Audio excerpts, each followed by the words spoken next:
There's a place I've come to know well, led by a man named Sty.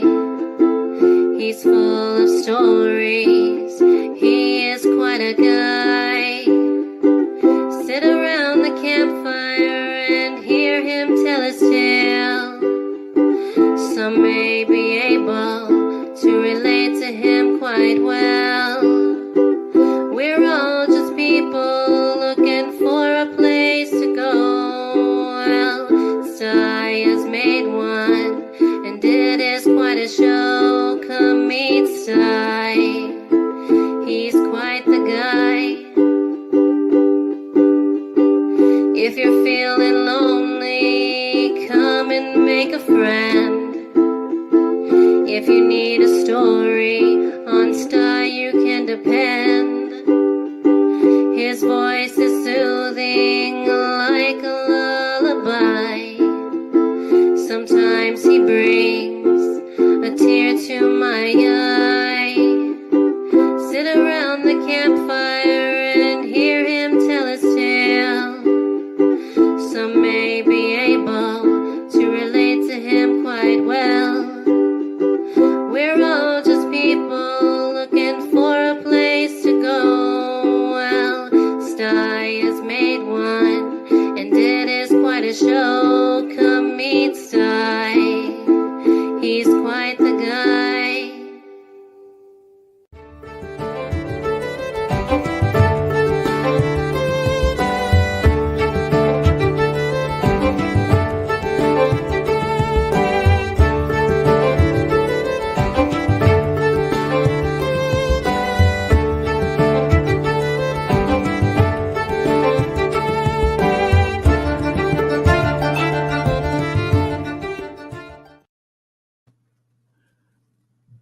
Well, good evening, everybody.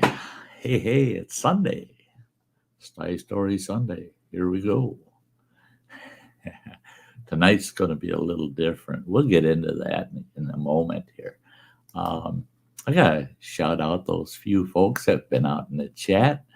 Roger Rabbit Valley Transparency was the first one to make comment this afternoon. 3:45 this afternoon when I first posted the stream for tonight. Yeah, right there. And then Will the Rocker, jumped right in there. That was early too. Will the Rocker, definitely a regular. And there's Old Country Homesteading. Alexander, it's great to see you, bud. Great to see you. And Robert Rockwell. Yes. Yeah, there's another regular. And there's Travis with Tales of a Campground Host. Guess what? He's down in the basement. We'll pull him up here in just a moment. And then Justin Anderson. Awesome. Saying hi to me and everybody in the chat. That's cool. That's cool. But that's it. It's real quiet out in the chat this evening. Here's your chance to share it out, guys. Get it shared out. Oh, there's a sweet follower there. Kathy Bates. It's great to see you, Kathy. Thanks for coming over. Oh, look at here. Mr. Great Shot. Welcome to Sty Story Sunday. Good evening yourself, sir. Awesome. Great bunch. And like I said, it's a good time. Share it out. Get all your friends on over. We are doing something a little different tonight for the Sty Story. So I really like to hear my followers' input as to what they think of it. It's not going to be this. I'm not going to do this every Sunday. This is going to be the occasional change up, just to make Sunday a little more interesting, I guess. Well, I'm going to love seeing you too, Kathy. I'm going to bring these folks up out of the basement. Okay, first in, first up. There he is, Running Water. Evening, y'all. And Running Water is usually the first one up here because the minute I send these invites out to my regulars, he pops right on because he wants to catch up on what's going on back at home here, you know. So he'll jump on real early just to do a little catch up before the show, you know. And I caught you up with what's going on, I think.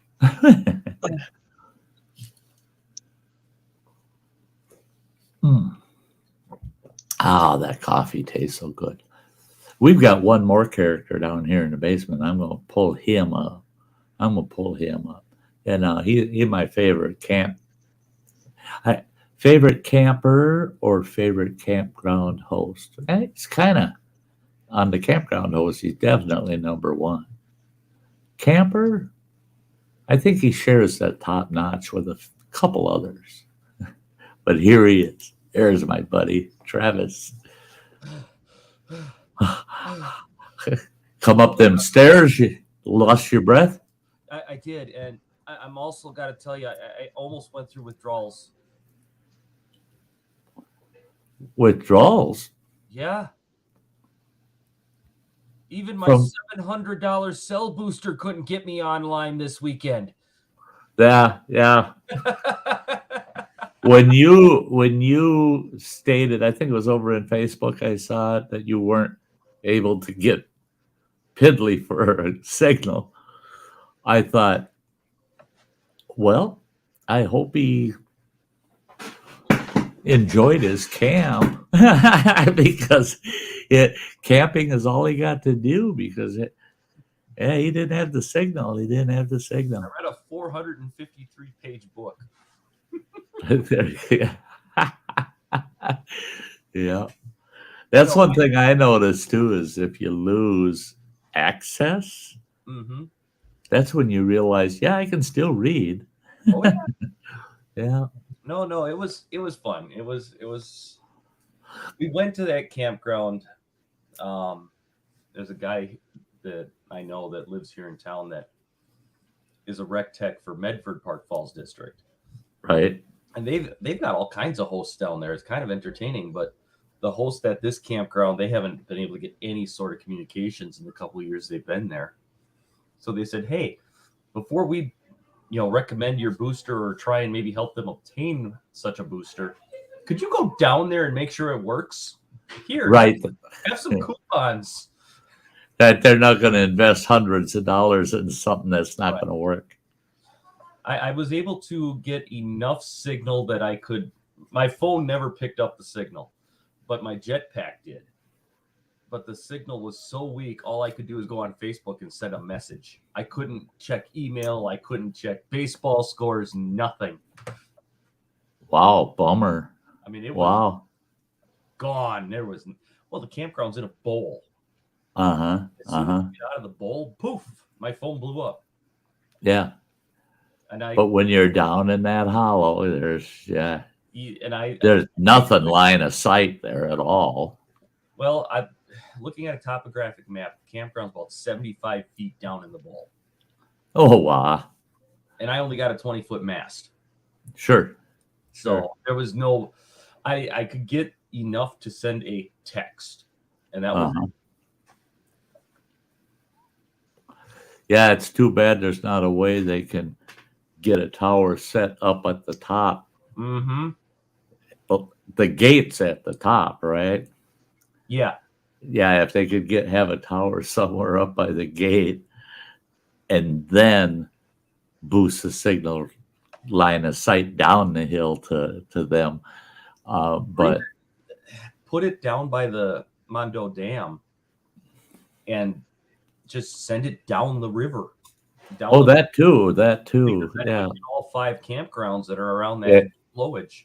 Right, because the dam doesn't have as much of a gradient difference. Right. As where the campground is. The signal will follow the water real well. Yeah. Yeah. The water is, it's basically flat, just enough grade for the water to run. I got to tell you, though, this is the first campground I've ever been in that had a switch pack going down into it. It was so sick. Yeah. I think the closest thing to that would have been the old Mineral Lake campground. Yeah. The old Mineral Lake's got two switchbacks going down into it. But it's not that deep of a grade. It's about Mineral Lake's almost 60 feet from the gate to the base of the campground. So yeah, probably depending on how long the track is in there, it's probably about as far down. Yeah, it's I think where you were at, it's about 40 feet deeper, but it could be that much. But Mineral, same way, Mineral Lake campground, the old campground. Once you're down at the base of the campground, cell signal's gone. Heck, but we got the minute you hit that gate, you got 4 bars. I mean, yeah. That was something would happen at Beaver Lake campground, and I'd skedaddle that 6 miles out to Mineral Lake at the top of the hill, and I got signal. Yeah. Yeah.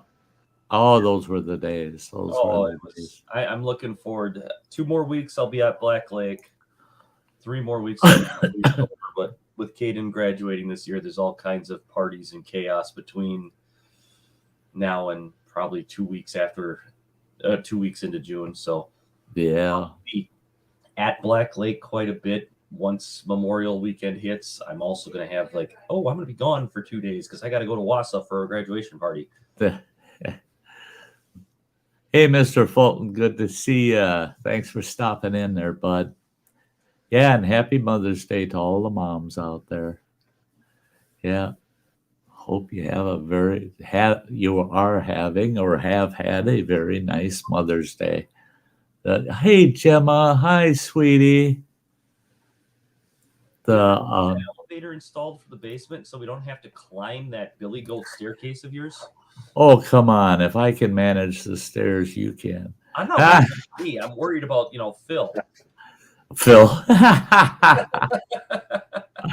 Oh, I haven't chatted with Phil for a while. Hopefully he, it is Mother's Day, so he may not be able to pop in this evening.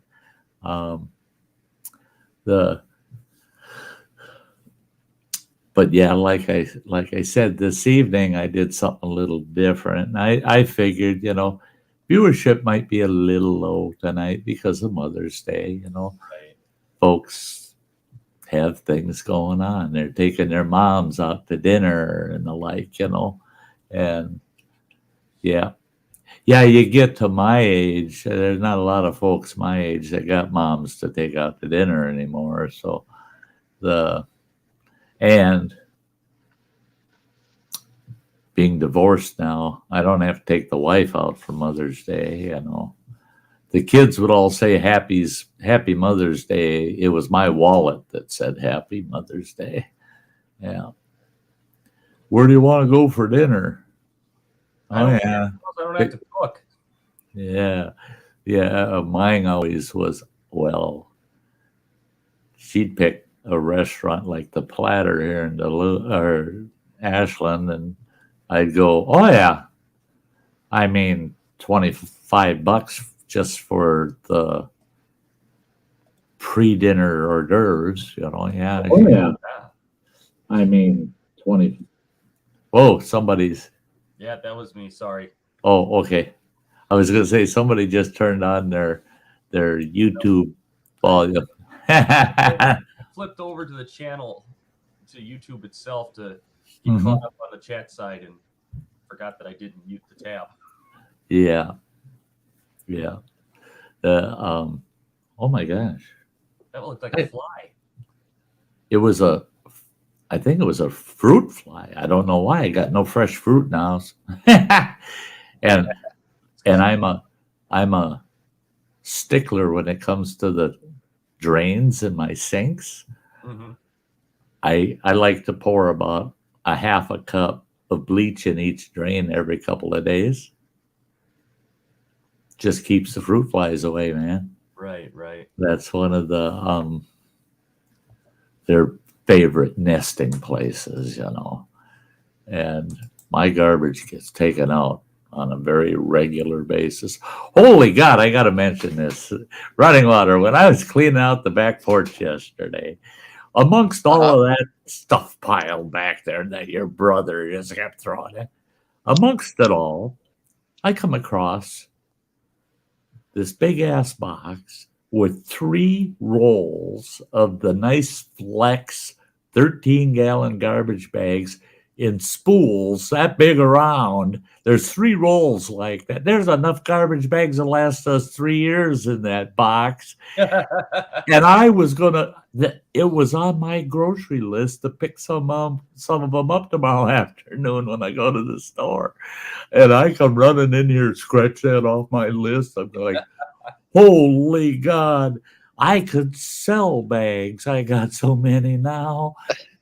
They were in that back room all this time. I was gonna say, Oh, I thought there was trash bags there because that was always, you know me, I buy stuff in bulk, right. Oh, so I never, Gemma. so it's like I don't have to worry about it for like a decade from now. Oh, that is so sweet of you, girl. You know better. You don't have to be doing that. Thank you so much. But yeah, running water buys everything in bulk. I was chatting with some guys in a stream yesterday. I was on a panel, and one of the fellas holds up a Sharpie, right, and says, "You should always have a few of these around, a couple of these around. Yeah, they come in real handy when you're doing this and that and blah blah blah." I just about knocked half my studio over to run out through the house into Running Water's office, and I come back out with this bag this big around, and it's full. It's probably got 150, 200 Sharpies in it. I held that up and I said, "Do you need a Sharpie?"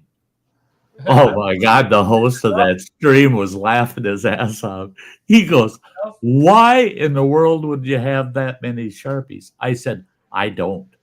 My son does. This guy don't buy one of nothing. He don't buy one of nothing. If it's something that he figures he's going to get a lot of use out of, oh yeah, he'll buy it in bulk, man. He buys bulk. And for me, it has come in so handy at times because I don't feel guilty to take a Sharpie from his stock. He wouldn't notice that one's missing. He wouldn't even know it. He's got so damn many. There ain't no way in hell. He ain't got enough time in the day to inventory individual pieces. He just goes, "Yeah, I got a bag of this, a bag of that, a box of that." He ain't counting each individual piece. No way. Well, yeah, and it goes for pretty much everything. It's like I needed a microphone cable, so I bought a 6-pack of them. Right. Batteries. Batteries are the same way. Batteries. He buys 100-pack of AA batteries. He buys 100-pack of AAAs. He buys a half a dozen 4-battery packs or 5-battery packs of D-size batteries. He buys them in bulk. Everything's in bulk. So if I say, "I need this particular cable," he goes, "Oh, there's a few in the office. Just go grab the cable case off the wall there and take a look. There's a few in there." There always is. Anywhere from 3 to 10 of everything. Except some items. You're talking 10, 20, 50, 100 of them. I love it. Yeah, just another perk of my landlord being my boy, I was in for a shock. I was in for a real shock yesterday. I pulled up my bank account and I'm going, "Where'd all this money come from? What the heck is going on here, man? There's a lot of money in here that shouldn't be here." Did a little bit of research, and I pay running water, my rent. I mean, this guy keeps telling me, if you can't make the rent, don't worry about it. Just skip it. He's always saying that shit. And now, I've been paying rent my whole life, house payment or rent my whole life. So it's just, I don't even think of it, It's just, it's money I don't see and don't miss because it's not part of my budget, It's just money that comes in, goes out. Well, I get my socials, my retirement, the third week of every month. They changed it up without notifying me. Now I get my retirement on the 5th of every month. So the first week, all of a sudden it went from the third week to the first week. Well, just a week and a half, 2 weeks ago, I got my retirement, and now I got it again. So this month is really just ching ching, just a flush kind of, wow, am I ahead of the game kind of deal. I kicked him the rent out this morning. I saw it last night. I figured it out.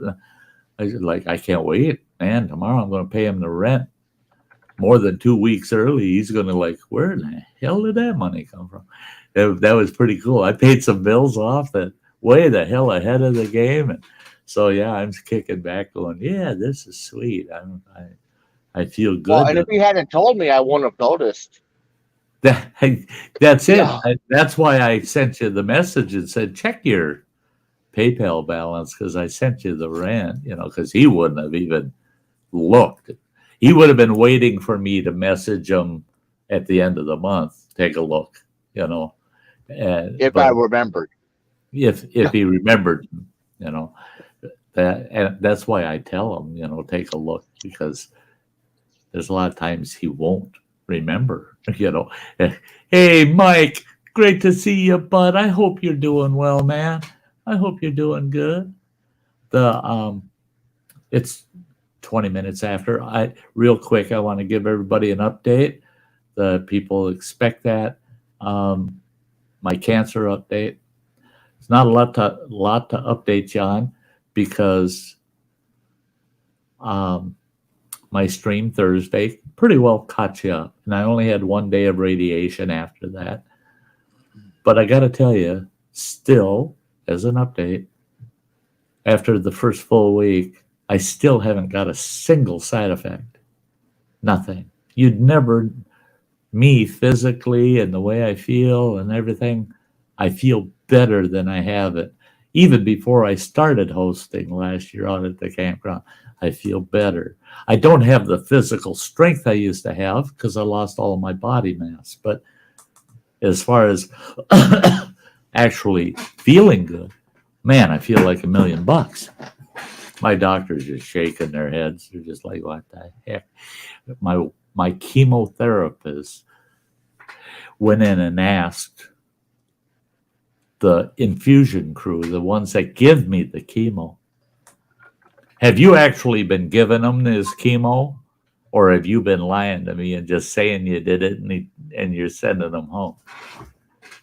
And they said, why? And he said, that guy ain't feeling nothing. He ain't feeling nothing. We're pounding him with extra rads of radiation. We're giving him an increased chemo regimen, and he's not feeling it. That's so unusual that's why I'm asking, are you even giving it to him? Well, hell yeah, he was here for over 7 hours last Monday getting that juice put in him. He goes, I don't know. I'm so glad to hear that, though. Yeah, I'm so glad to feel that. Now, this week is going to look for the end of next week's update because that might change. Tomorrow morning, my first appointment, I got to check in at 5 minutes to 7. Isn't that weird? Yeah, I mean, it's right on my schedule. 5 minutes, 6:55, check in. Labs at 7:15. they don't anticipating me getting out of the cancer center until 2:30 tomorrow afternoon. So I'm looking at 7.5 hours of appointments tomorrow between chemotherapy and radiation therapy and meeting with 2 doctors, the lab work, everything, 7.5 hours tomorrow. So it's like a full work day in a damn clinic, man, hooked up to hoses and shit. But if that, we'll see, second big dose of chemo and back on the radiation for 5 days in a row. And I was looking at my chemo schedule. No chemo on the 30th of May. Now my schedule goes all the way out to June 8th. I got radiation every day of the week except May 30th. May 30th, well, that's Memorial Day, so that they don't do nothing. I finally figured that out. Why don't I have an appointment of some kind on May 30th? I should have a full day. That's a Monday. Oh, no, it's Memorial Day. That's why. But then I got to looking at my schedule and figured it out. Because they're giving me more chemo than what they typically would on this accelerated program, I only get chemo 5 times. Tomorrow will be my second time. I'm going to get 2 more chemo treatments before the 30th on Mondays. But the Thursday, I believe it's the Thursday before the 30th, that before that weekend, I get my 5th chemo. And then I don't get chemo for a week and a half. I get just radiation for over a week and a half. I'm cool with that. Get the chemo done and out of the way, you know. But yeah, I'll send an invite. I got to pop this up here. Here's Peppers. Hey, Peppers. Great. Thanks for stopping by, bud. It was awesome, Jeremy. I mean, performing over there at MBA's. Yeah, that's cool. But anyway, we're getting right up to the Sty Story time here. So the only other update I have is since Thursday of last week, which isn't that many days ago, Friday, Saturday, and today, I am very happy because I gained another 4 pounds. That's awesome. So I'm at 169 right now. And they really want me at 180, 185 by the time I have my surgery. And I'm thinking I might be able to do it. Now, this is the 5th day, but for 4 days in a row, I managed to cap out over 3,000 calories a day. And I'm up to 2,100 right now today. So I don't have just another 900 calories before I go to bed tonight. And I like to really pound the calories just before bed, because that's when you put the weight on, you know. Sleep on it. That'll chub you out, you know. Let's see here. Boom, boom, boom. Okay. I'm going to give this just another minute or so. Look at there. Plain old Chuck. So I didn't miss the Sty Story?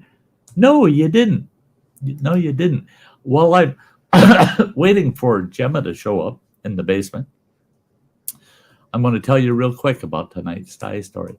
This is not your typical Sty Story tonight. You'll see. I don't want to give you any spoilers, but you'll see that I'm taking a totally different approach tonight. Now, this isn't going to be typical of every Sunday. This is just a spur of the moment. I got a bug in my bonnet today and decided I was going to do this. and I hope you enjoy it. I really want your feedback, guys, tonight on the Sty Story presentation tonight. Instead, I want you to let me know what you thought of it, okay? Please be honest with me. Hey, here she is. There's my sweetie Gemma. Good to see you, girl. Hi. Hi, hi. Hope all's Hey, well hey. in the UK. Yep, all good. All good? That's nice to Yep. hear. Yep. The all's pretty good here too. Old Sty's holding up pretty doggone good.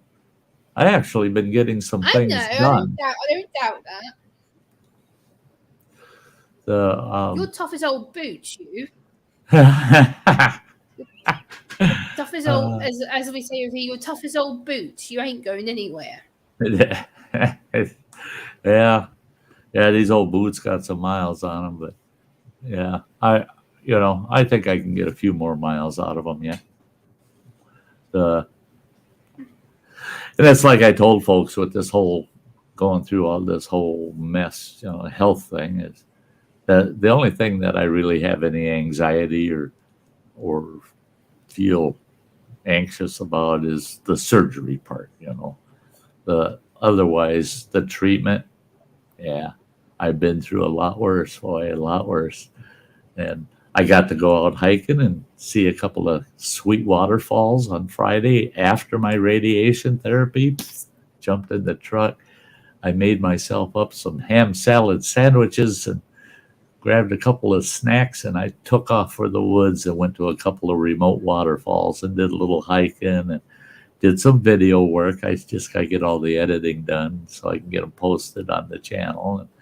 And yeah, I got outdoors. So for me, all is good. All is good right now. That's the way I look at it. Every day that's just as good as the day before is a good day, a really good day. Yeah. Well, we're going to get the Sty story out of the way. And what I'm going to do, I'll let my panelists know, I'm going to put us all off to this side of the screen. And if you will, please mute yourselves through the Sty Story section, because tonight, like I said, is a little different. And Gemma already muted herself, and so they all did. Look at that, boy! Oh boy, they just, yeah, they're faster than I am tonight. Boy, they're great. So, okay, tonight's Sty Story, we're going to get on with it. Roads Through Life. Now, this wasn't on my Sty Story list. I'll let you know that right now. But I got in a conversation with a couple of people at the Cancer Center Friday, and we're talking about how life, just things pop up you just don't see coming. And I use the analogy that it's like going down the road.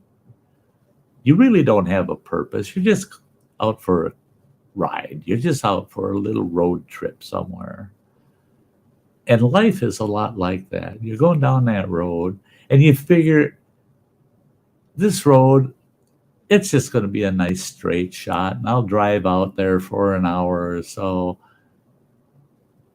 And I'll turn around and come back.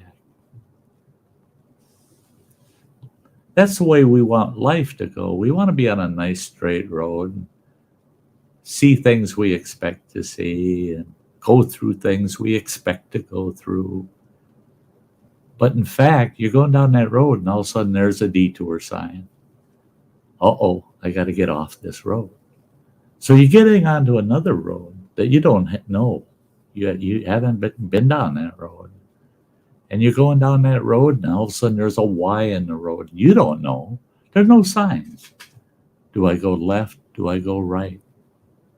And you decide to go right down that road of life. I'm going to take the right-hand track. You get partway down that road and all of a sudden it's rocky and it's got potholes. It's a nasty road. Life isn't so good. It's rough. And you start asking yourself, I wonder what life would have been like if I would have gone left instead of right. Well, it's too late. You already went to the right, and you're going down this rocky, rugged road, and all of a sudden the road clears up and it's smooth and it's nice to travel. And you think back, oh boy, there were spots I thought I was going to get hung up, get stuck. I didn't think I was going to make it down that doggone road.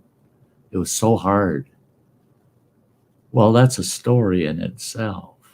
That road just added a story to the tale of your life.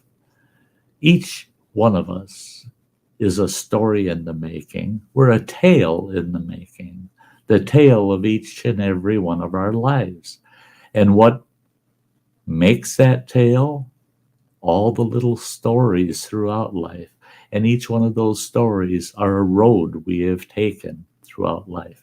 Sometimes we take the right road, sometimes we take the wrong road. But all those roads always seem to come back together. And what they do is they give us little stories that build the tale of our journey through life, our whole journey. And that's what this is about. Now, what you're going to see is a pre-recording that I made today. And what I want you to do is look at the images and think, when you see those images, think of the story that could go with that image. You see that image and you go, you know, this could have happened in that image, or that could have happened. Just think of what story that image could represent. If you took that route, that road through life. Also, there's 2 songs that go throughout this presentation, the Sty Story.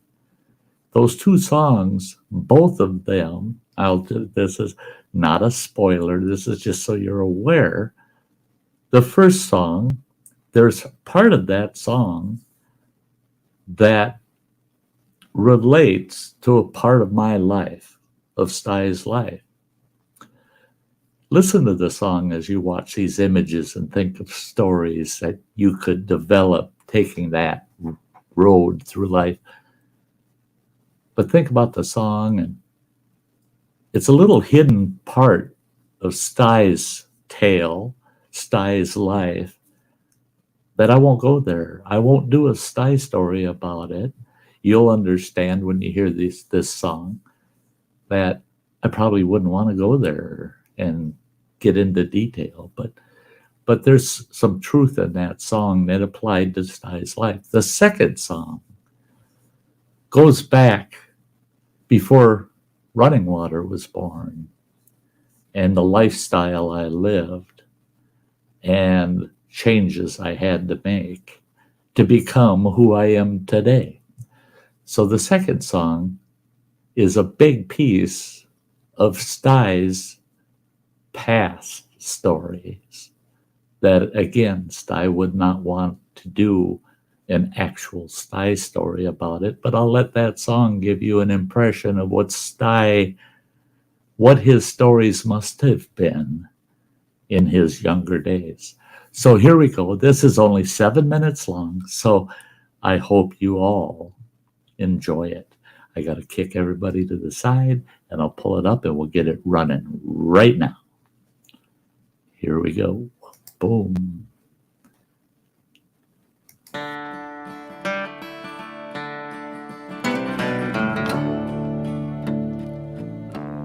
Come all you young rounders, and a story I'll tell of the promise of heaven and the warning of hell. Take heed where you ramble, or too soon you will go. Way up on the hillside where the new flowers grow. Well, he met in the springtime, the sun sinking low. two star-crossed lovers in the still melting snow, where the loving was easy and the courting was brief. Well, they called her a beauty, they called him a thief. In the quiet of the evening, they'd steal away, where the laughter would flow and the fiddle would play. Well, the folks called it wrong, but hell, it seemed alright in the sun-painted picture, and the day turned to night. Come up on the hillside, we'll have a time. If you'll bring the kisses, honey, I'll bring the wine. Keep your heart guarded, or too soon it'll fall. When one walks back home, honey, only one knows it all. Well, she walked up the hillside alone one day, and the heart is a hunter, always knows of its prey. And her father's old pistol hanging loose by her side. When she aimed once, she never shot twice. Well, the air was so still, and the sky was so blue. Before she could see them, the laughter she knew. She heard two shots ring out down in the town. There was three on the hillside, but only one headed down. I was just a baby,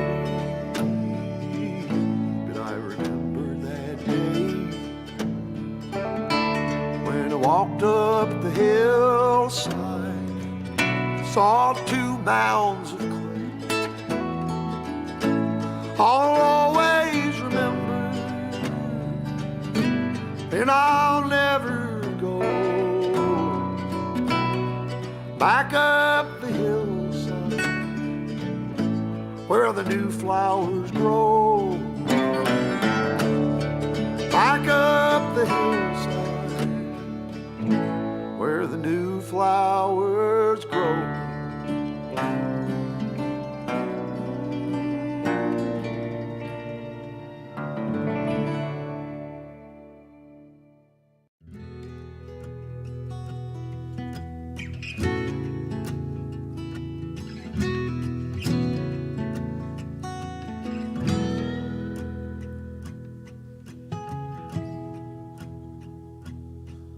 Well, I ain't gonna live like this no more. Most of my life's been waging war till I found peace. I could have swore what she did shook me to the core, and I ain't gonna live like that no more.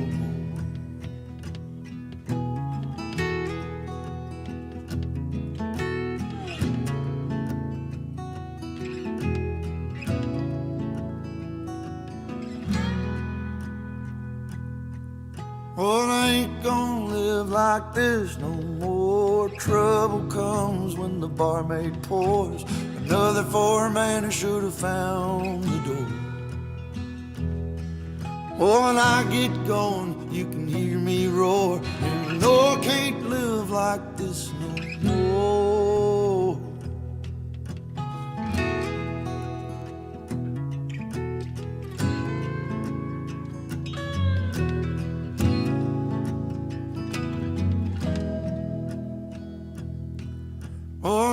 ain't gonna live like this no more. Hurting as bad as the years before.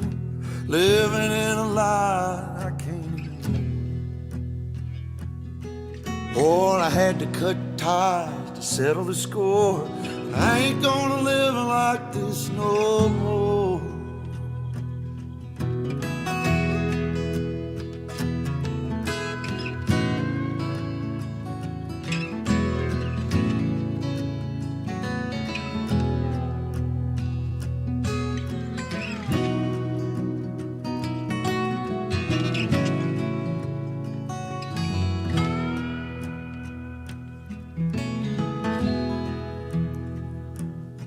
Lord, I ain't gonna live like this no more.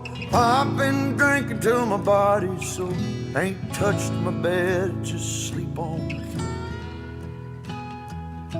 But I'ma get on my feet, get on my chores, get some things from the getting store. This old ship's coming back to shore, 'cause I ain't gonna live like this no more.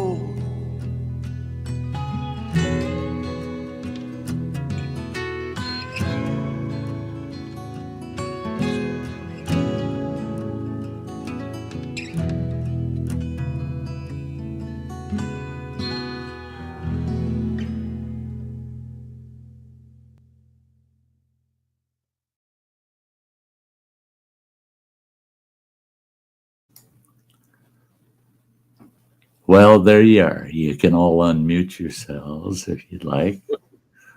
I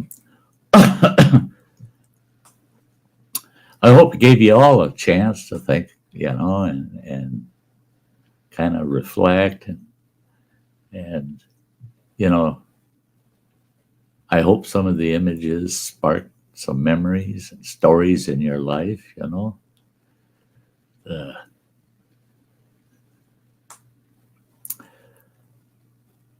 like I said, this whole thing was a whim today. I just got a bug in my bonnet and said, I got to do it to trigger others to think about and appreciate the stories that make them who they are and all the different roads we travel through life. I've traveled too many, to be honest with you. There's times I don't regret the roads I've traveled, but there's times that I'm kind of jealous of those that didn't have to travel so many roads to build the story of their life, Yeah, anybody out in the chat, your ideas about my Sty Story presentation for the night, I hope you enjoyed it. It was a quick build today. Those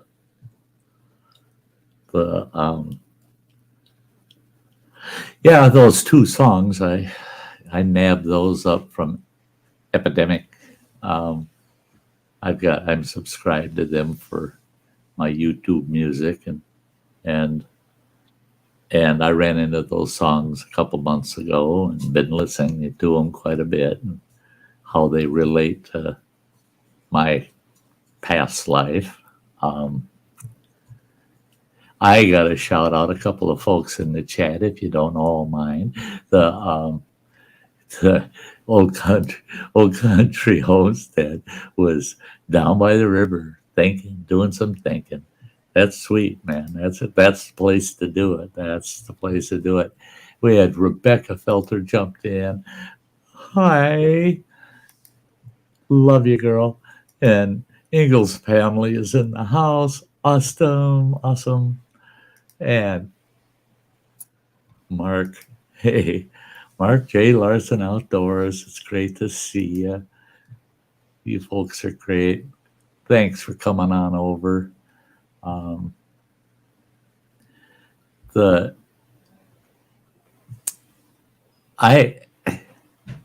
don't know. I've got well over 200 Sty stories I've done in my lifetime. I'll just think, just the four of us on the panel, What if we shared every one of our stories through life? We'd be, I know we'd hit 1,000. Oh, easy. Easy, right? And because I've still got on my list, I've got 150 left, and I've already got 250 up, you know. So, but so many of us, we go down these different roads in life, and it's not that we forget, it's just that it gets filed away. Gets filed away, and we never take the time to reminisce and look back at the stories in our lives that make us who we are. What you see today in old Sty, people say, "Oh God, Sty, I just love you. You're great. You're just wonderful." Blah blah blah blah. If they would have known me, there were stages in my life you'd say, "That son of a bitch, that SOB, man, he's a nasty bugger. Man, every time I walk in the bar, he'll smile at me and walk across the bar, and he'll hit me right in the teeth. He's nasty. He's ornery. He's mean. He seems to always have a reason to hit me in the mouth, but I still don't like getting hit in the mouth, but he's the guy that'll do it."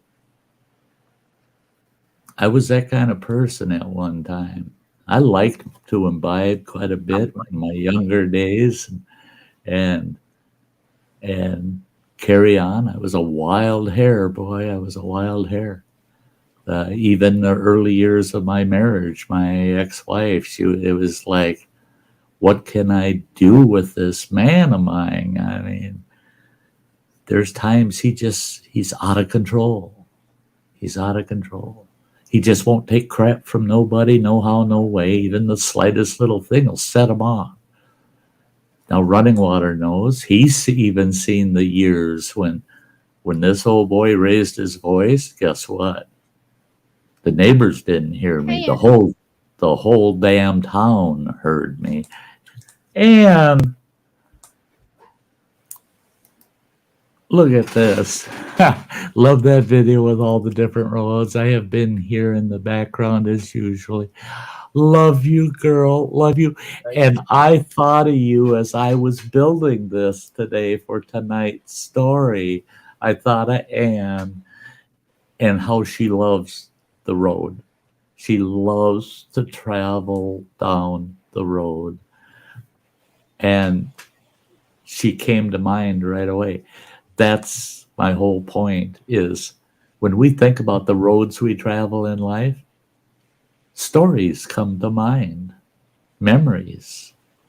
And one of those for me was Anne, and the way she loves the highway, the road, get down the road, go down the road, and all of the good times and long chats that Anne and I have had, and things we've shared with each other, personal things that don't go anywhere but between the two of us, but yet they're parts of our lives, the important parts that I treasure. Gotta grasp some of these things from our lives, folks. Good, bad, and indifferent. A lot of people say, yeah, but I don't want to recall the bad times.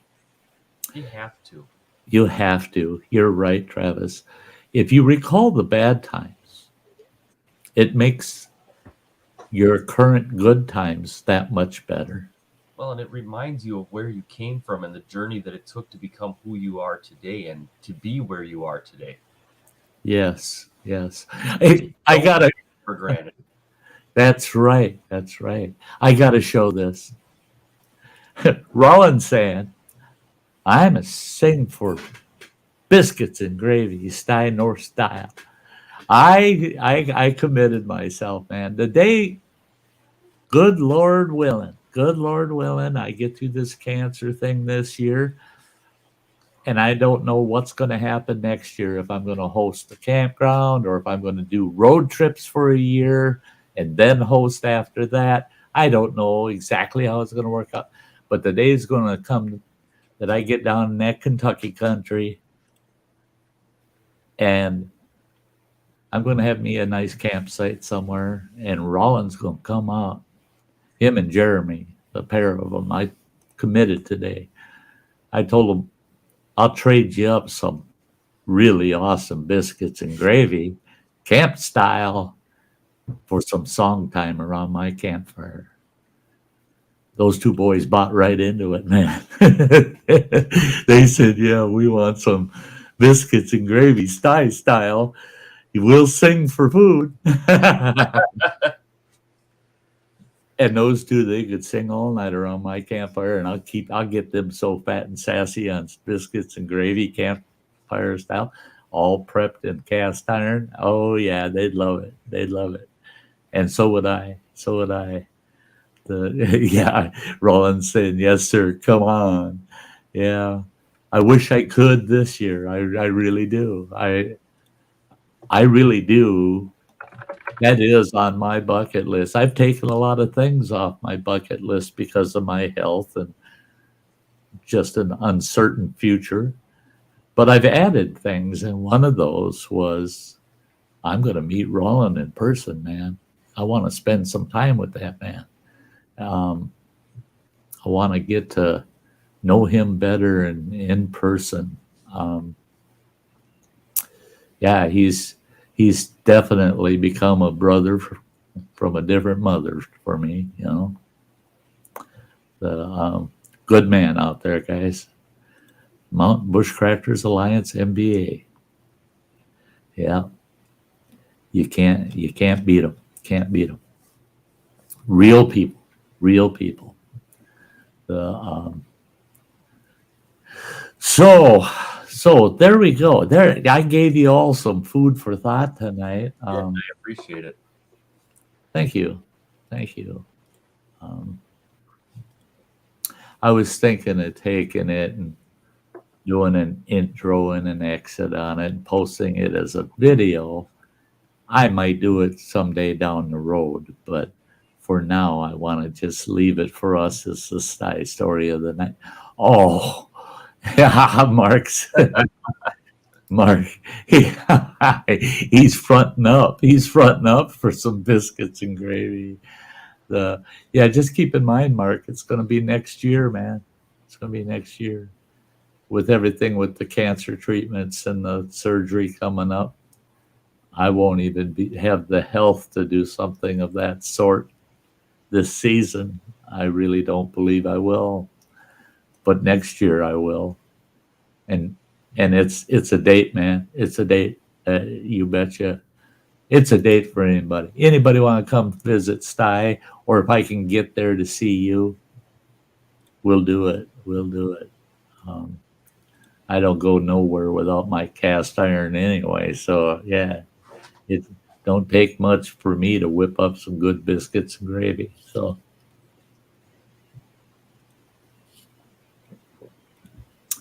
I'll give you two choices. You can do biscuits and gravy or stuffed green peppers, man. Ooh, I love stuffed green peppers. So I give you a 2 entree menu. Hey, off the hook. It's great to see you. Hey. I want to thank you very much, Mark. That's great. Thank you. Hey, man, we got great people just keep popping in here. Mystic Bunny's here. Great to see you, Jan. Love your new Jeep. She got herself a new Jeep. It's sweet. That girl deserves it. Nice. Yeah. I cut you off. Buddy. No worries. Stephanie's heading off to bed, so I should hop out of here so I don't keep her awake. Oh, I totally understood, man. 3:30 in the morning. Totally understood, man. Thank you for the thoughts tonight, though. Oh, you betcha. Thank you for coming on up, man. I enjoyed it. I just love it. Yeah, you'll always get an invite on Sundays, I man. appreciate that. Yeah, we spent too much time together for me to not send you one. Well, you guys You have a good night. you have a good week, buddy. I will. And Hopefully, check in if you can Thursday evening for an update as to how this week goes. You know, I think I might be able to do that. The beginning of the week looks a little hectic, but I think the later half I'll be able to pop in for a while. there you go. Awesome, All right. awesome. Bye, everybody. We'll see ya. See you later. Bye.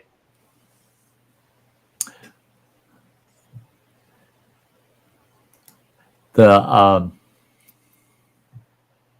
yeah, I'm hoping that day comes too, Alexander, because I got to meet up with you and with Nick Green in PA, and I had a long talk with Nick, and that's why next year, 2023, if all goes well, I'm gonna get my truck bumper to bumper serviced and ready for long haul, and I'm going to hit the road, and PA is one of my stops, and I wouldn't be just passing through. I'd stop and spend a good solid week probably in PA to see you and Nick, and there's a couple other folks in that region that could meet up with us. So you bet that's going to happen. The Off the Hook, everything's as well and then some better than well than I could expect. I'm not sure if you're aware, but I've got stage 3 esophageal cancer. I'm right in the heart of the treatment for it right now. Chemo and radiation therapy until the end of the first week of June. And then sometime the end of June, early July, I got to go through a major surgery to have the cancer removed. But it's worth it. They're giving me about an 80% chance of being cured, giving me a 60 to 80% chance, if it's not cured, of it not reoccurring for 5 to 10 years. So the prognosis is quite good for me at 65 years old. You give me 5 to 10 years, that's pretty sweet, man. That puts me out to 75 years old, man. That's cool. But if they said, if the surgery is totally successful, and they can classify me as cured of the esophageal cancer, that means that I have an 80% chance of it never reoccurring. That would give me another 10 to 20 years. That'd put me out to 85 years old. By the time this old boy's 85 years old, I'll be all gimped up sitting here trying to do stripes. At 85, that's 20 years from now, for God's sake. Even you young bloods 20 years from now, probably, you'll be where I'm at today going, God, I feel old, All right. There's John. Great to see you, John. This is ridiculous. Roland, don't you be giving me back what I kicked over to your channel for the great and awesome work you do, man. I love your Sunday streams. I said it in my comment. They keep this old man's blood pumping. It keeps me running. I look forward to my Sunday Sty Story Sundays because I get a minimum, and I mean, it's always been a minimum of an hour of Roland performing or having a great performer on his show every Sunday. And that keeps this old boy just looking forward. It's Sunday evening, and I'm looking forward to next Sunday. That's what keeps a person alive. You got some plans down the road. So at this stage of the game, I don't plan very far down the road, but I do plan all the way to the following Sunday every week, man, because of you, buddy, because of you. And them biscuits and gravy for that $10, I guarantee you, you're gonna be so stuffed you won't. Yeah, you won't want to get up after you eat all them biscuits and gravy. You're gonna just curl up with your old quart jar and drink that shiny water and enjoy the night, whipping out some tunes for me. Well, Jet. talk about making plans. Had someone in the office wanting to know if I could write down my trip plans. Because trip planning is really important for this job. Right. Plan out where you're going to stop, where you're going to fuel, and then have plan B and plan C in case you have any delays. And Mhm. wanted me to write it up so that they can share it with the other drivers on how they can plan their trips. I said, yeah, sure. I'll write up my trip plan for you. And well, if you can see that. Yeah, wake up, do trucker stuff, and then go to bed. That's my trip plan for the day. Have you been able to stick to that plan? Yes. Good for you. Yeah. Good for you. I do that plan every day. Yeah, Roland. Yeah, I do them all. It's like I'll write out an example off of this trip, and you can have fun with that for now. But Yeah. Work off of that. Fill in the blanks yourself. Yeah. And if you don't know how to fill in them blanks, just jump on board and go with a driver for a month, and you'll be able to fill in all the blanks. And I always said that, and there's things that Running Water tells me that he deals with out on the road right now that I think back and I go, I've never had to deal with that. And I drove over the road truck for a while. But even back then, people would ask me so often, what's it like? And what about this? What about that? And there were many times I got to the point where I'd say, hey, you want to come with me for a month? Jump on board. Come on out there for a month. For just 1 month's run. You'll never ask questions again. Once you get your feet wet and you've been out on that road for a good solid month, you learn quite a bit pretty dang quick. Yeah. Well, and I always like the ones that are like, I thought about truck driving because it sounds like it'd be so much fun. Getting to travel everywhere and getting paid to travel. It's like, no, there's moments, but for the most part, you get to see signs pointing to fun stuff. And then underneath it, there's a little sign that says no trucks allowed. Right. That. And then you got those get near the fun stuff. And then you got those times I'll never forget. Here's a free little Sty story for you. It's a little short one. When I was driving over the road, I got stuck down Madison, Wisconsin, and there ain't crap to do around Madison, I was stuck on some little old mom and pop kind of truck stop back then, and I'm in there having myself an early dinner, and I see this sign on the wall. There's a rodeo in town. And I thought, damn, I want to go to the rodeo. I'm stuck here for the whole weekend. And there ain't nothing in Madison, Wisconsin, for God's sakes.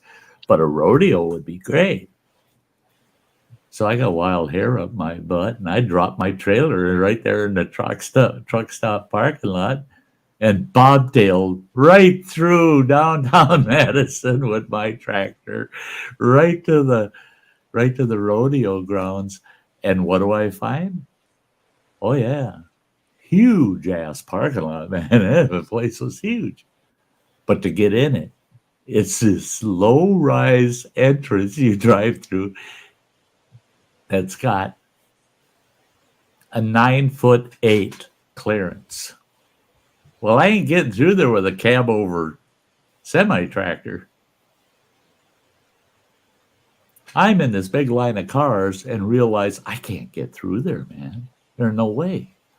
And they got all these barriers set up and crap, so you can't even turn around. I can't get out of it. Just, what do I do? So I get up there, and the gal from the ticket booth walks out to my truck. She goes, even if you let the air out of your tires, you ain't getting under this canopy. I said, no kidding. I said, and look at all the traffic. How do I get out of here? She goes, you doggone truckers trying to do things that people in cars and pickup trucks do, you know. I said, but I spend my life on the road and I get to see this stuff, but never get to do it. And I thought, rodeo, you got to haul livestock in here somehow, so that comes in on big tractor trailers. And she goes, yeah, when you first came in, there's an entrance that'll let you get into that other side of the parking lot. You could park there and walk around. And I said, I can't get there from here now. Now what do I do? That little gal, boy, she had some muscles on her. She went out there and they had these big 14-foot sawhorse style barriers down the two sides of the entrance. She went out there and muscled one of them buggers out of the way so that I could swing my truck through it. She goes, you just cut across that parking lot right over there. You'll go around the corner of the building. You'll see all the tractor trailers parked there somewhere and walk around to the front gates. So I got to go to the rodeo in an over-the-road truck as a customer and not something that a trucker usually gets to do, you know. And Running Water's so right. You go down these highways and you see these neat places you'd love to stop and check out. And there's that sign, no trucks allowed.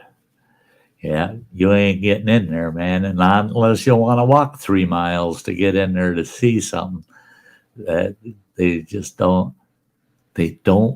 for some reason, want the business of the trucker, you know. And there's a lot of truckers that they've got a spare hour in a day or so, you know, and it's not off their route. I'd swing in there and I'll check that site out, you know, I'll check that thing out. Nope, they don't allow trucks in there. Doggone it. So truckers get to see everything from a distance. Yeah, it's not fair, not fair. Hey, James, great to see ya. James, Skype.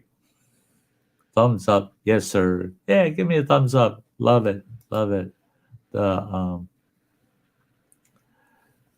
yeah, life as an over-the-road driver, man, that can be a real bummer. Hey, real quick, Running Water, you're going to hang on tight with me, aren't you? And I hope everybody in the audience will hang on tight. This only takes about 45 seconds, but I gotta shout out all my channel members. There's just some of the best people in the world. You gotta see them. And in fact, before I do that, I gotta scroll back up. It's probably hard to find. It is, doggone it, because it makes me mad.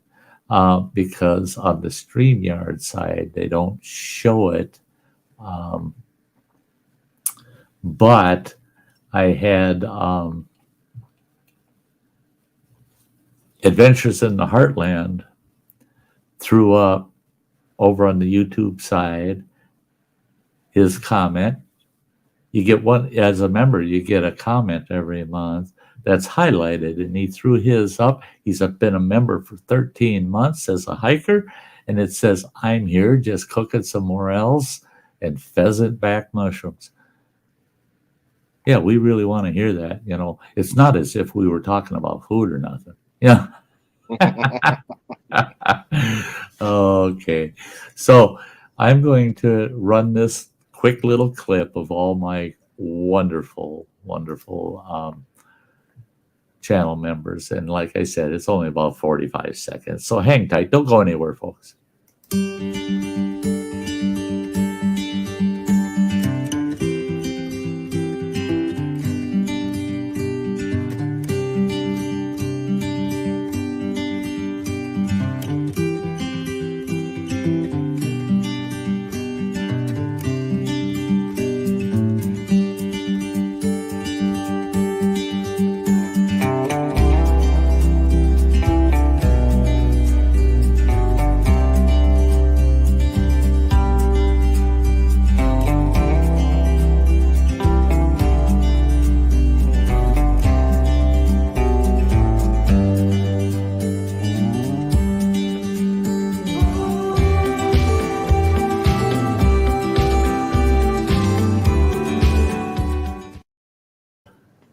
See, that was pretty short and painless, wasn't it? And I tell you what, they're all great channels. They're all great folks, man. You got to check them all out. Got to check them all out. The Alexander, yeah, he says here, I told my grandpa once I wanted to get my CDL, his commercial driver's license, for those that don't know. He told me, no, the F you don't. He said, it ain't like the era of us outlaw truckers anymore. That's a big issue, Alexander. Running Water and I've had these discussions. When I drove, I ran 3 logbooks. You can't do that shit anymore. You can't get away with it. And I had a stretch where I rolled into town and I walked in, and our safety manager, who oversees all the dispatching of the company, our safety manager called me in his office. He goes, you're really pissing me off. And I go, say what?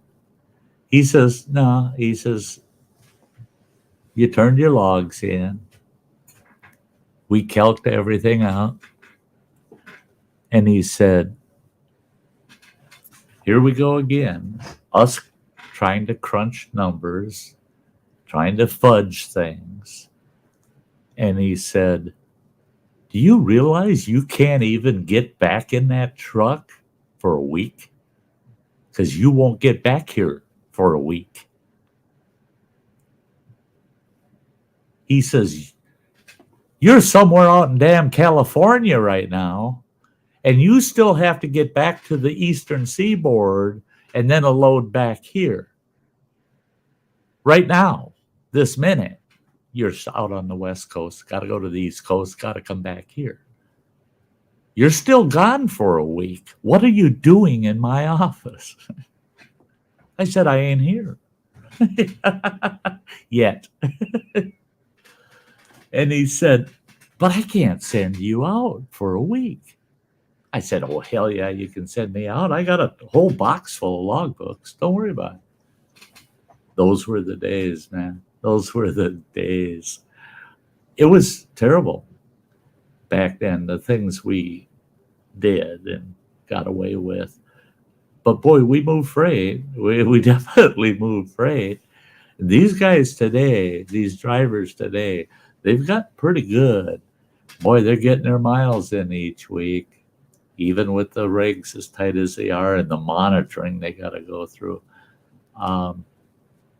It would have just weirded me out. If I had to get in a truck and drive commercially today, it would weird me out too much that, boy, they know everything you're doing all the time, and they're keeping a good damn eye on you. And you ain't going to get away with a lot of shit, you know.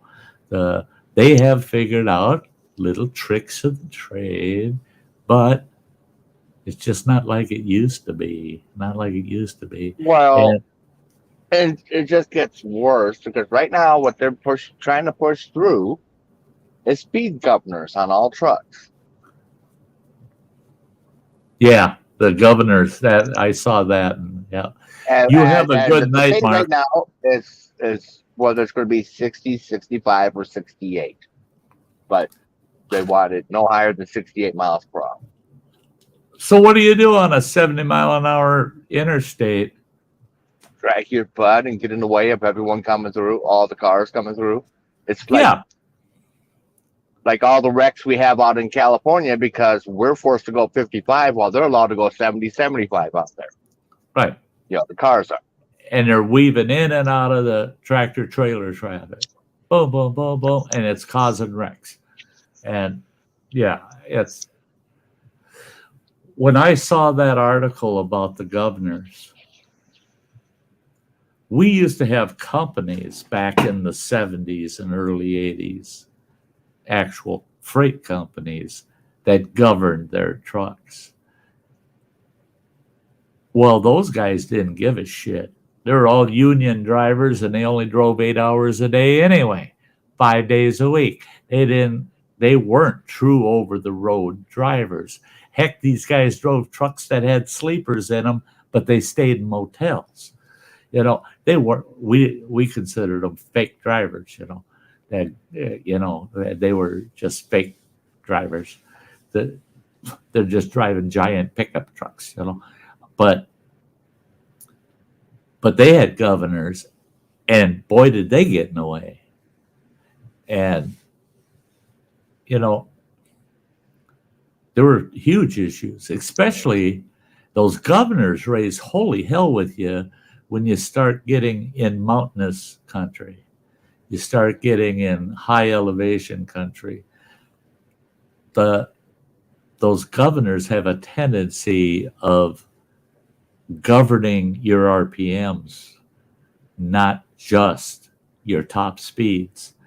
And Right. And you get into that's a big issue is in order for them to achieve the governing of the speed, usually it requires them to crank down the horsepower. So you lose your horsepower and torque. Mhm. So they're gutless. Yeah.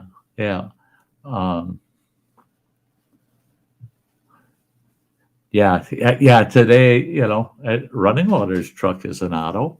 He's running an automatic transmission. In my day, there was no such thing. They weren't really out on the market. They were out there as a beta kind of thing. We're testing them, so maybe once every month or two, you'd run into somebody that's running an auto, but so many of the tractor trailers I ran, I ran 6 speeds, 9s, 13s, 10s. We had a 10. 13s were the most common. But 2 of my rigs I run, I had a 15-speed overdrive and a 15-speed underdrive. And I'm not going to go into all the details on. You drive both of those a little different. You'd say, well, they're both 15 speeds. Well, they get driven a little different because of the overdrive and underdrive feature. Dual shift. Hey, I drove for a few years what is considered the artful tranny, which is a 5 and 4 20 speed. That's a dual shifter. That's 5-speed direct transmission, 4-speed transfer case. And that is a son of a bitch. You got to stick your arm through the steering wheel and operate your main shifter while you're shifting the auxiliary shifter at the same time. How I ended up driving that son of a bitch is this guy had a tree service, and his big logging truck was a 5 and 4 20 speed. Nobody could drive it. They couldn't get it over 45 miles an hour. He went through 4 different drivers, and not one of them could ever get that truck over 45 miles an hour. He told me, I'm going to take you out before I hire you, and you're going to drive that truck of mine. And if you can get that damn truck up to 45 and at least hold it there, he says, you'll have the job. because I had already showed him I could run the log loader. Now he wanted to see if I could drive that 20 speed. When we hit 70, he started screaming at me, "You stop this truck, stop this truck." He goes, "Are you bloody mad?" He says, 70 miles an hour. I said, I think this puppy I think I could get 85 out of it. He goes, "This truck's never gone that fast since I've owned it. I've owned it for 10 years. It's never been over 45 miles an hour." I said, "Why not?" He said, "Because once you hit 45 miles an hour, to catch the next tallest gear, you lose so much road speed. You miss that gear, and you got to bring her down to about 35 just to catch the next gear and get her back up to 45 after a couple of shifts, and then you're screwed because there's no way you're going to go over that." And he said, "Plus, I don't like the idea of you sticking your arm through that steering wheel like that and shit." I said, "How the hell else you going to get it over 45? You can't make that big sweep with that primary shifter and hit that secondary shifter. You have to engage both those gears at the same time. You can't engage one and then engage the other. You can't have that hesitation between that. They have to happen simultaneously. Just boom, boom."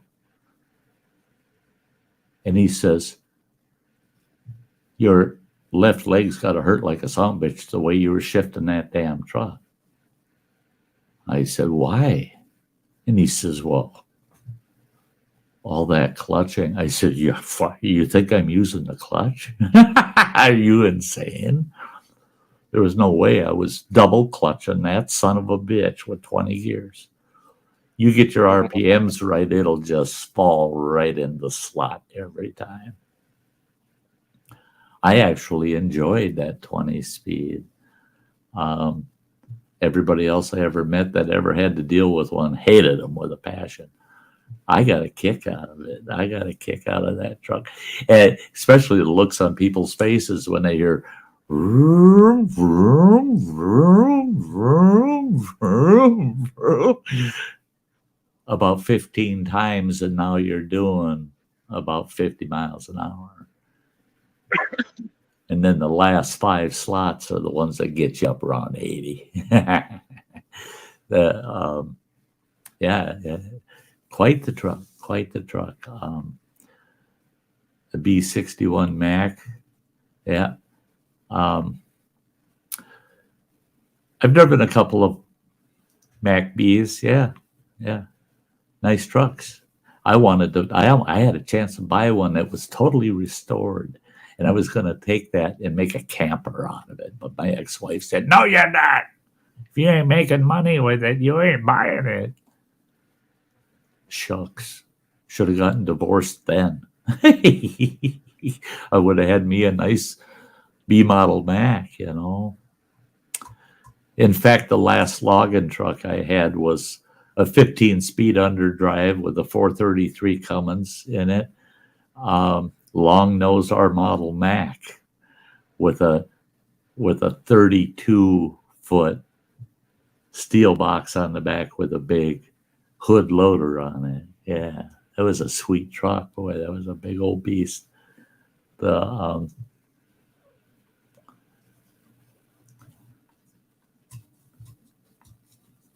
was when he got out of the Marines between Korea and Nam, when he started driving for the first time. Yeah, there was a lot of, oh God, when I was out there pounding pavement, a lot of Nam vets, man, pounding the pavement. And our old timers were all Korean vets. Yeah, there was a lot of them out there.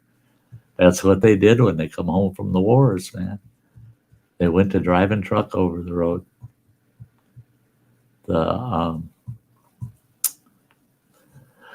Yeah, the one truck I really wanted to get my hands on, and I only got to drive it twice, but I wanted to own that bugger. And the guy that owned it, that I was driving for at the time, he's He wouldn't let it go. He wouldn't let it go. And then after I left him, went to work for somebody else. What's he do? He puts it up for sale, sells it. I find out he sold it before I had a chance to offer him any money. But he had a sweet old conventional Western Star that was one mean looking truck, man. That old Western Star was sweet. One of the classic conventionals from the 70s, early 70s. And just the truck looked mean, but I knew how mean it was under the hood. Yeah, it had a V8 Caterpillar in it. That puppy go down the road 80,000 pounds like you're driving a Volkswagen with a V8. Boy, that truck had power.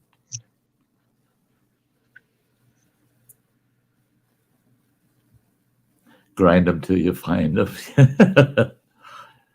Oh, boy. The thing is, running water, correct me if I'm wrong. Most of the automatics that you're running today, though, you can still operate those manually. Yeah, it's you got the button on the handle there that it will put in the manual, and you tap up or tap down, right, to change the gears. And they call them automatics, but technically it's an automatic clutch. That it's the motion of your fuel pedal that's allowing it to make those shifts, and it works a lot like floating gears. Right. Yeah. So yeah. So it's, and now that affects how fast you go up and down the gears. Whether you're fretless when you're at the takeoff. See, that was the problem when I was driving. Was Allison came out with some of the first automatics, and those were true automatics modeled off of automotive automatics. Right. And they found out they were too soft and slushy to be hauling freight, man. They just no. And they were burning up. They were burning up too quick, because a true automatic can't handle the burden of that load. And they found out real quick. That's why there weren't so many when they first started showing up. They're out there testing them, and they're going, new. When you got for every engine rebuild, you've got 3 transmission rebuilds. They said, no, that ain't going to fly. So they had to go to this, basically, back then we were calling them semi-automatics because we related them to guns, where they're a little more functional and sturdier and more direct drive than automatic slush drive, and yeah, it made a world of difference. A 47 auto car, yeah, that'd be pretty cool. These function a lot like the I don't know if you ever got to run any of the Super 10s. I don't believe I did. Because they had the high and low range switch, right? But then they had a thumb switch, and basically it's like every other gear was just on the fuel pedal. That you got it up to RPM, you come off the gas and then get back on it, and it switch it down. It would hop that next step. Yeah. Grab that next gear.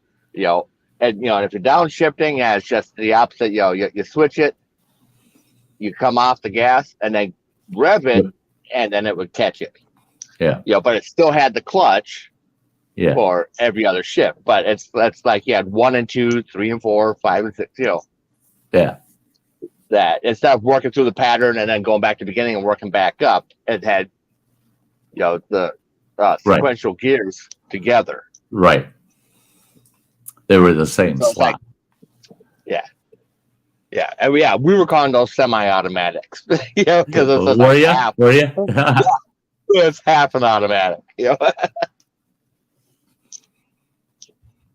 It was funny when I went through truck driver training, and the training I went through was totally unlike truck driving training today. But they had a lot of unique type transmissions and stuff for us. So they really wanted us to get a feel for what's out there, you know. And the the new students, they've never been in a tractor trailer day in their lives, man. They've never driven anything except their little commuter, their Toyota automatic. I mean, they don't know nothing.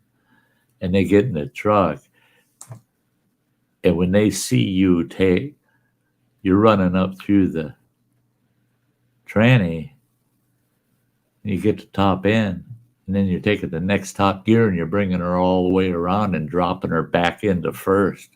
The look, their eyes get just big, like, whoa, and they put their hands on, like, I'm going to hit the dash, man. If he gets that into gear and pops a clutch, and you're climbing, and they're like, how's that possible? I tell them, you know what?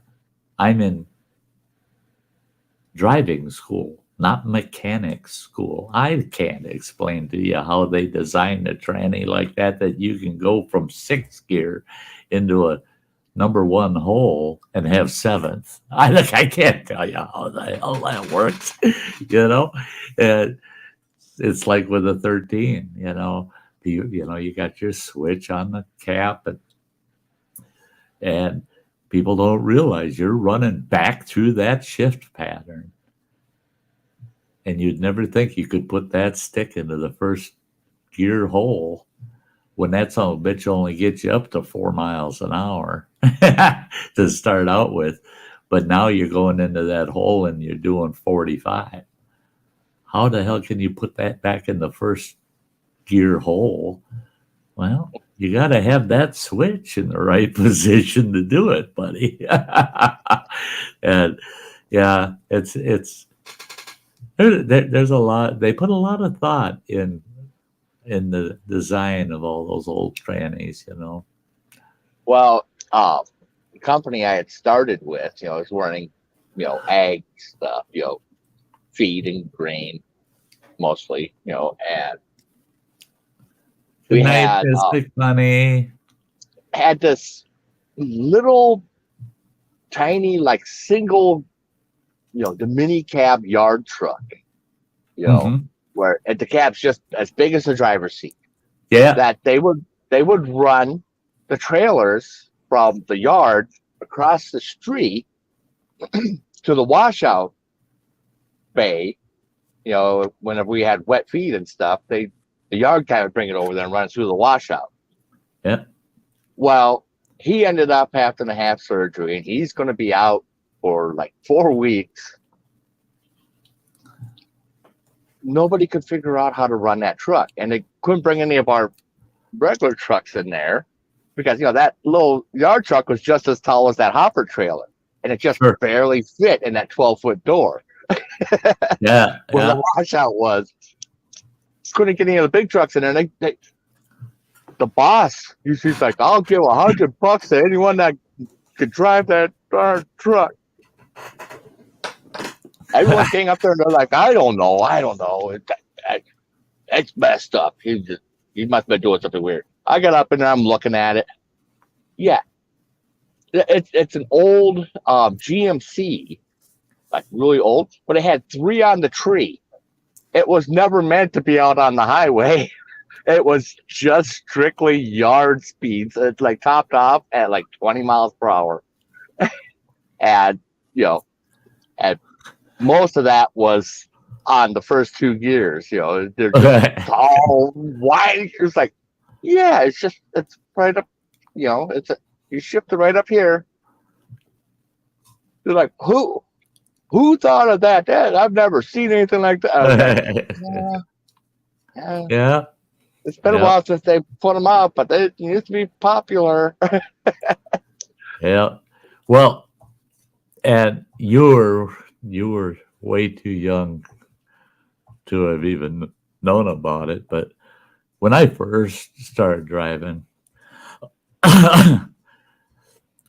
fresh out of truck driving training, and I was fortunate.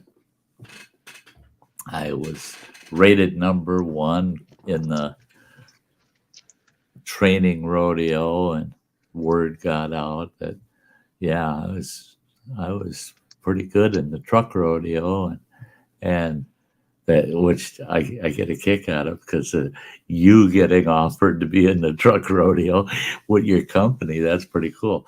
But I got a job off. I got hog-tied into that. Yeah. I got a job offer, and I went to check it out. And I didn't know shit, And I get to this yard, and I should have taken the job, but your mother at the time had said, no, because we were going to have to move somewhere in Arizona. I was game, but she wasn't. She did, no, I don't want to move to Arizona. And so I didn't take the job. But I show up to this yard, and I pull in, and I'm going, whoa, wonder what this place does. Look at all that big ass open mine kind of trucks they got, man. Damn tires are 10 feet tall on these damn things. They're huge. They're giants, man. They got a 15-foot ladder just to get to the cab, man. They're huge. I walked into the office and said, yeah, I'm here for an interview appointment. They, oh, yeah, okay. And this guy comes in wearing his hard hat and shit. And he goes, oh, yeah, you're so-and-so. And I sat down. We're going through the interview. And all of a sudden he says, have you ever driven a Titan before? I don't even know what a Titan is. If it's a truck, I think I can drive it. I'm not too worried about it. If it's a truck, I can. He says, well, we're talking a Titan here. This ain't your run-of-the-mill pickup truck I'm talking about. He says, this is a Titan. And I go, I don't even know what a Titan is, pal. Show me the truck, and I'll let you know if I can drive it or not. And he says, well, let's go.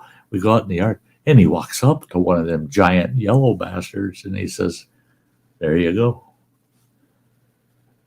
Well, sure. It says right on the side of it, Titan. Oh, I didn't see that when I pulled in. That it says Titan right on that truck. And I go, no, I've never driven nothing like that. And he says, let's get up in the cab. He says, you head up on first and get yourself in the driver's seat, and I'll be right up there with you, behind you. I crawled up there, got in the cab, got in the driver's seat, and I'm sitting up there. My head's at about 16, 17 feet off the ground. And I'm looking out there, and I'm looking at the mirrors on that son of a bitch. The mirrors are 18 inches wide and 24 inches tall. That's how big the mirrors are. Because the one on the right-hand side is 12 feet away from you. I mean, the son of a bitch is way the hell over there. And I'm sitting in this thing looking at it going, oh my God. He gets up there, closes the door, and he taps on the window. He says, lower the window. And had a hand crank window. I lowered the window all the way down. And he says, you can probably tell there ain't room in that cab for the two of us. He says, I'll walk you through it from out here. He says, all we're going to have you do is drive this thing around the lot here a few times. I said, okay, I'll try. Yeah, I told him flat out, I'm nervous, man. I'm not used to a rig that's 14 feet wide and 40 feet long. And the box holds 40 yards of rock. It's not my forte. I haven't been here before. And he says, it's real simple. He says, see on the dash there, that shifter? And I go, uh-huh. He says, do you see how it says ultra low? Then it says low. Then it's got 1, 2, and 3. And then it's got the H. He said, you'll never use the H unless you're on flat blacktop, just like this. He says, I don't give a shit if it's flat and gravel. You won't use H. You use it on flat blacktop, but only if you're going in a straight line. If you're going to turn, you're going to drop that. At least drop it to 3 at the tallest. That's the tallest you'll ever use, making a very slight turn. He says you'll be in 1 or 2 if you're making a rather tight turn. And he said, you'll be surprised how fast this thing actually moves. Well, that tranny freaked the hell out of me, man. And I looked, and it's got a clutch pedal on it that's about that wide and about that high. It's huge. It's like you could use both feet on it. And he said, you need to know each one of those gears are just like using the shifter in any truck. He says, this is a direct drive transmission. This is not automatic. You do have to shift it. And he says, and RPMs do matter. Road speed and RPMs do matter.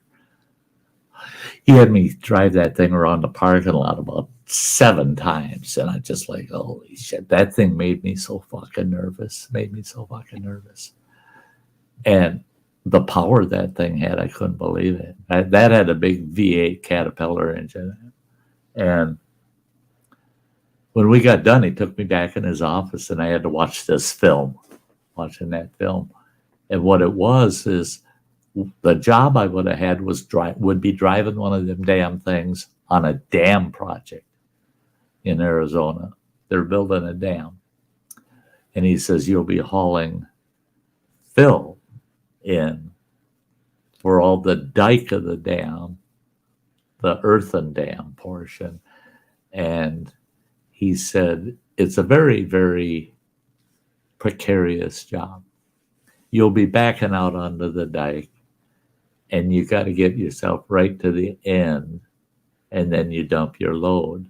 Problem is when that box gets up close to vertical, you have so much weight on the rear axle that sometimes these trucks will break through the dike and they'll roll over. He says, so it'll take you a while to get used to getting close enough to the end of the dike that the caterpillars don't have to work as hard to push it off the end. Everything. Then when he showed me that film, that damn film was full of these trucks tipping right over ass backwards off of these dams, or breaking through the dam and going off sideways and landing on their side and sliding down that dike into the damn rivers and shit. I watched that film just in shock.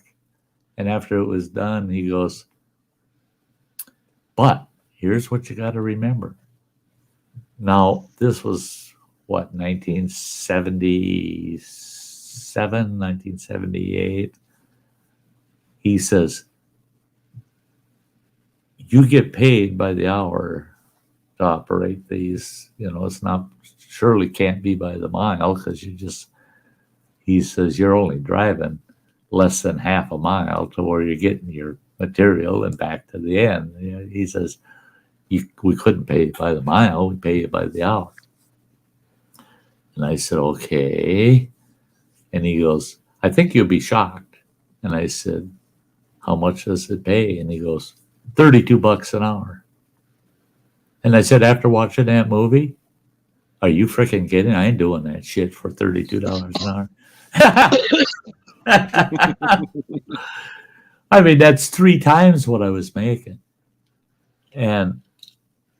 But There was no way I was going to drive one of them Titans.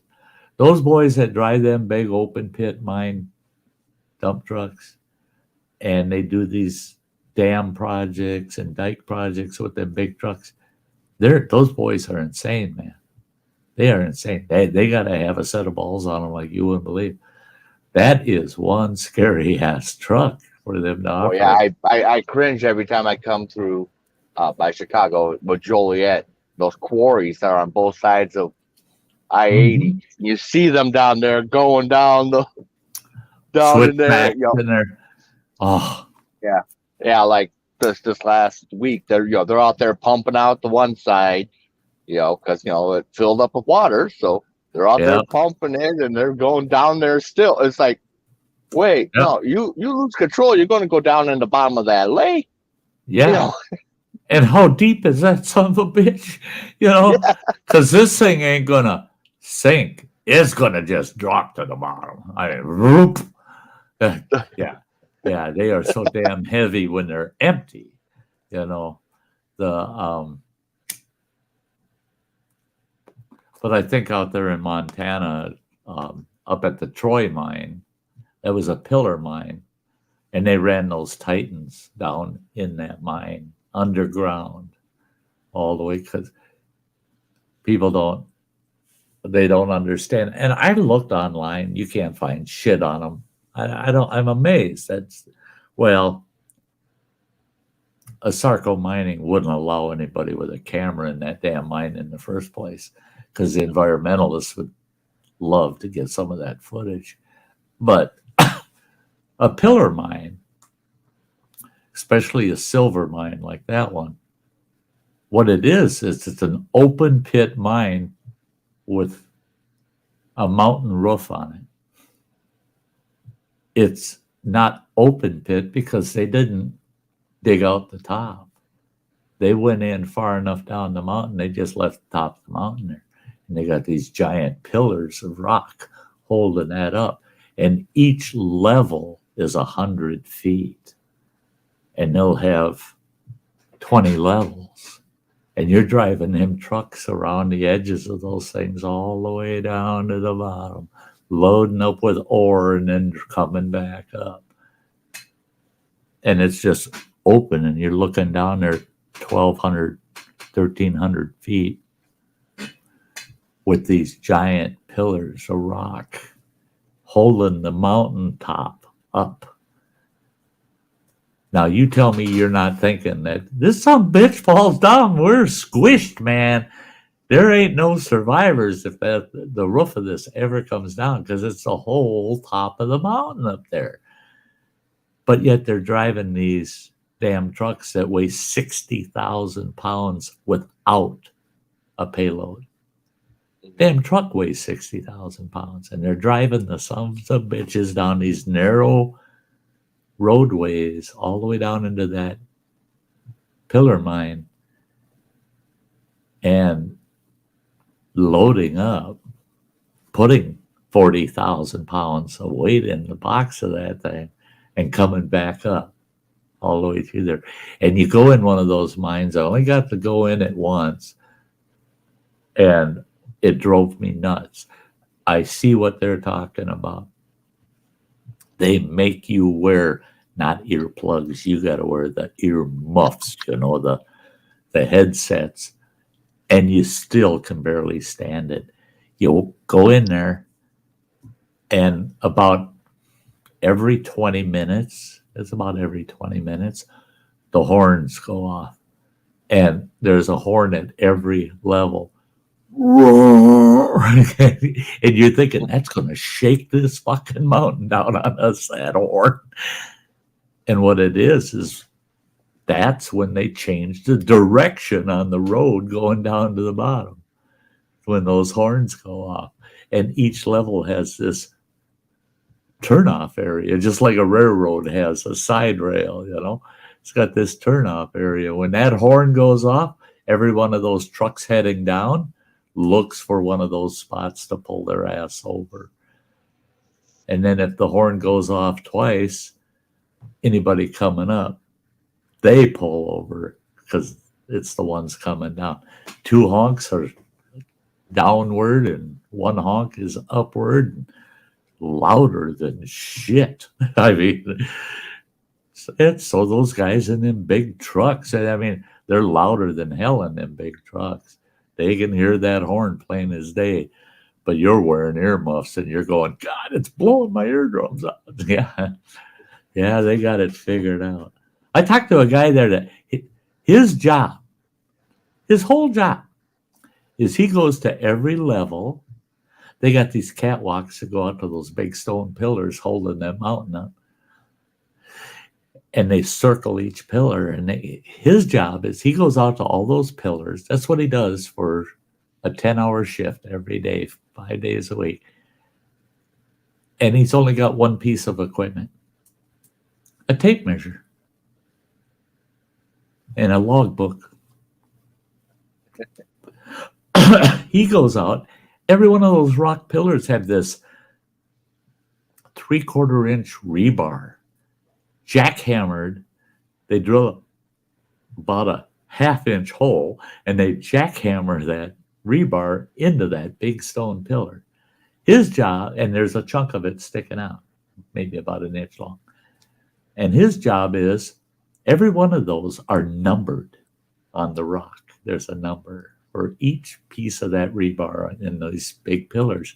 His job is to go and measure that rebar, how far it's sticking out of that rock pillar. Because of the movement inside that mine, it'll walk that rebar back out the hole. And if it walks out XYZ, everything's okay. But if it's walking out,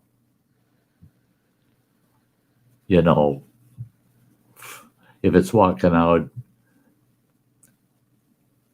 HJM, it's time to get the fuck out of here. It's going to come down, man.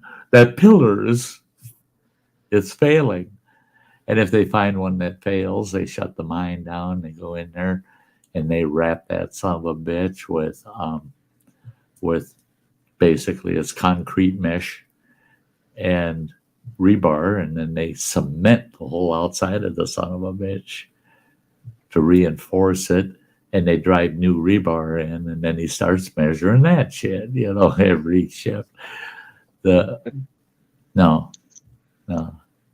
Everybody kept, even your mother said, why don't you get a job up there at the Troy mine? They pay so good. Fuck that. I ain't going down in that hole. Well, and it's not for everyone. You know, that it takes a certain type of person to handle doing that all the time. I mean, I've seen drivers freak out just going into the caverns there, like down in Missouri, you know, sure. the cold warehouses and stuff. Right. Just going in those and being underground that little bit, you can see the light there, right. But they panic, they freak out. There's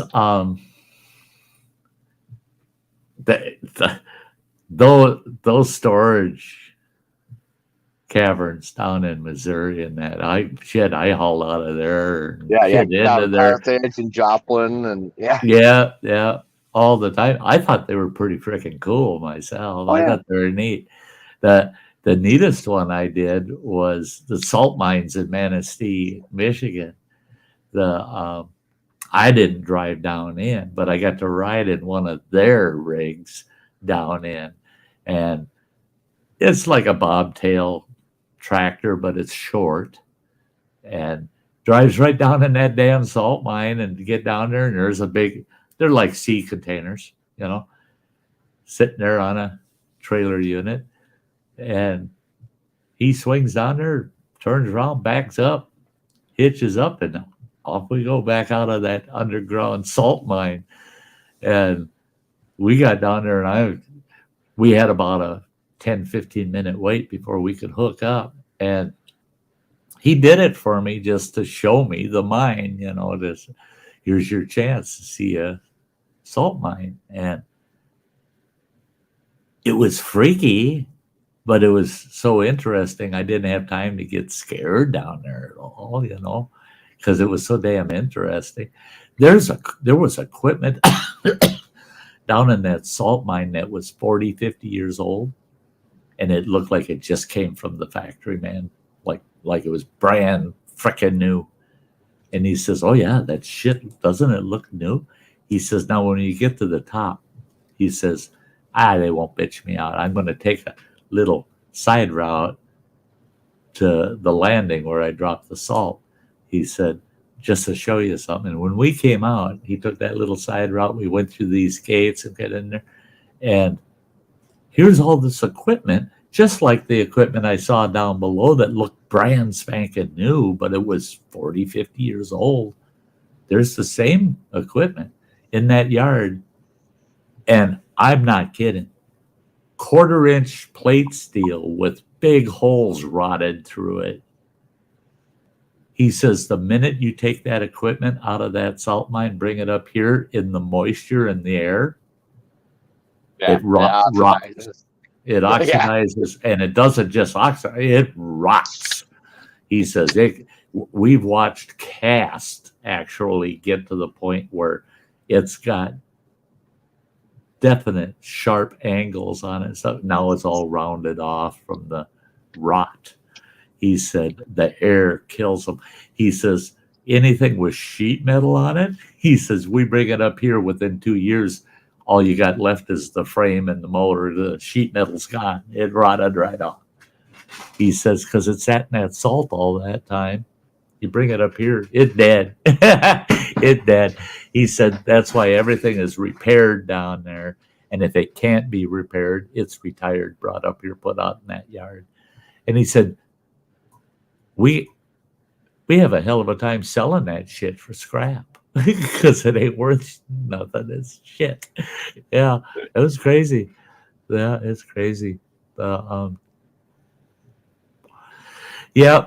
Well, guys, we hit the 2-hour mark. I'm gonna have to wrap it up, guys. I gotta pound in about 1,000 calories of food. I gotta figure out what that's gonna be, and get my ass to bed. I gotta shake myself out at 5:30 tomorrow morning. Hey, you waste my. What's he saying here? Sty and drippy water. Gotta call it a night. Busy morning tomorrow. You're in my thoughts and prayers every day, Sty. Much love all. Right back at you, my buddy. Oh, yes, absolutely right back at you. And yeah, I got an early morning too. So I get it. I know how you feel. I know how you feel, brother. So, hey, guys, we're going to wrap it up for tonight. I want to thank you all for being here. It's been a blast. I love my Sundays with you folks. And I'm going to grab that girl in the fur coat and do the shimmy off the porch. And we'll see you all Thursday night if you can make it for Around the Campfire, okay? I'll give you a big update on Thursday night, see how my cancer treatments have gone for this week. So until then, you all stay safe out there. Stay outdoors if you can. And whatever you do, stay with Sty North and all of his buddies here on the channel. And I'll see you again soon. See you, Running Water. Yeah. Night. Da-da-da-da. Here we go. A little bit of shuffle.